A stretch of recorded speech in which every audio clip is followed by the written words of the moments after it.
Hello အားလုံးပဲမင်္ဂလာပါ United Show ကနေကြိုဆိုပါရစေဆိုတော့ Chelsea ရဲ့ကွင်းလင်ကစားမဖြစ်တဲ့ Romeo Lavia နဲ့ Manchester United ရဲ့ကြားထဲမှာအပြောင်းရွှေ့နဲ့ပတ်သက်လို့ပြီးခဲ့တဲ့ຫນွေကကျွန်တော်တို့ဒီစိတ်ဝင်စားဖို့ကောင်းတဲ့အရာတွေဖြစ်ခဲ့တယ်ပေါ့နော်အသင်းဘက်က Lavia ကိုခေါ်လို့ရမယ့်အခွင့်အရေးရှိခဲ့ပြီးမြင်းပယ်ခဲ့တယ်ဆိုပြီးတော့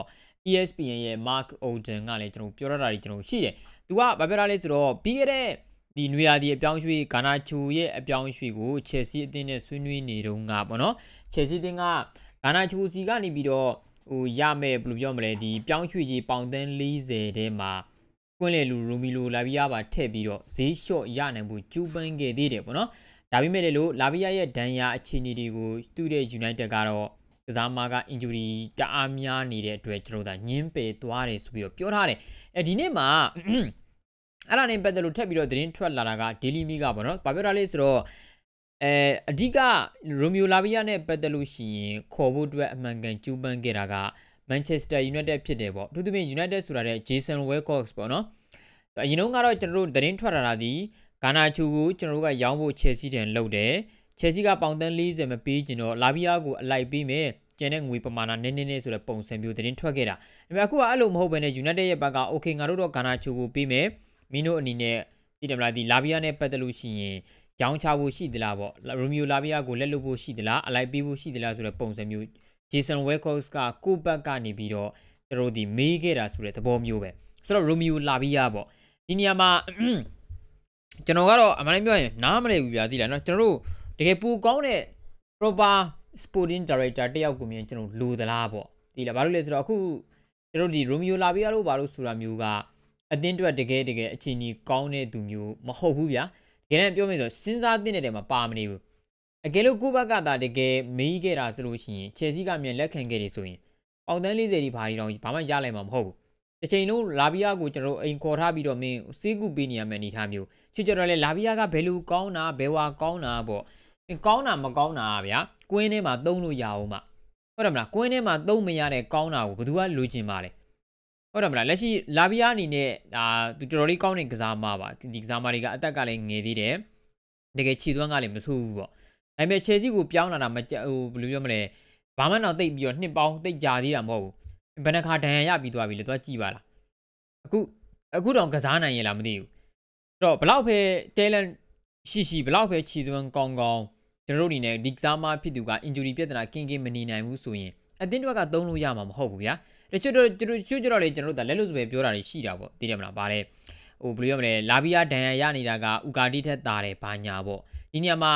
Ugarte နဲ့ Lavia ရဲ့ကြားထဲမှာ quality ကအကွာကြီးပါသိတယ်မလား Ugarte အနေနဲ့ဘာချီသွမ်းမှကောင်းတဲ့ကစားမတယောက်မဟုတ်ဘူးလက်ရှိတိုင်ပက်နေတယ် Okay ထားအောင်တော့ဒါပေမဲ့လို့ဗျာ Ugarte လည်းမကောင်းလို့သုံးမရဘူးဆိုရင် Romeo Lavia ကကျွန်တော်ဒဏ်ရာရလို့သုံးမရတာပူတော်ဆိုးဦးမယ်ဟုတ်တယ်မလားနော်ဘာမှဘယ်ကစားမမှသုံးလို့အတင်းတွေအပေါင်းလက္ခဏာထွက်မနေဘူးနော်အဲ့ဒီတွေကမှလက်ရှိကွင်းထဲကိုထည့်လို့ရတဲ့မင်းကလေ Ugarte ကိုထည့်တာမှပိုကောင်းအောင်မယ်ဟုတ်တယ်မလားဘာမှသုံးလို့မရတဲ့ကစားမတယောက်နာနေပါတယ်ဆိုတဲ့ကစားမတယောက်ကို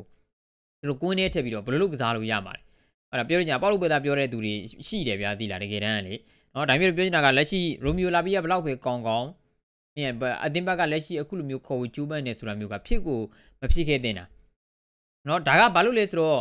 ့ဒီ Jason Wilcox ကသူ Manchester City Academy မှာလည်းသူအလုပ်ဖူးတယ် Southampton မှာလည်းသူအလုပ်ဖူးတယ်အဲ့တော့ဒီကစားမနဲ့ပတ်သက်လို့ရှိရင်သိရမလားဘယ်လိုပြောမလဲဒီဘဲကဗျာသိနေပေါ့နော်သူ့ရဲ့ quality ကိုသိတယ်ဘာညာပေါ့ကျွန်တော်ပြောသလိုပဲ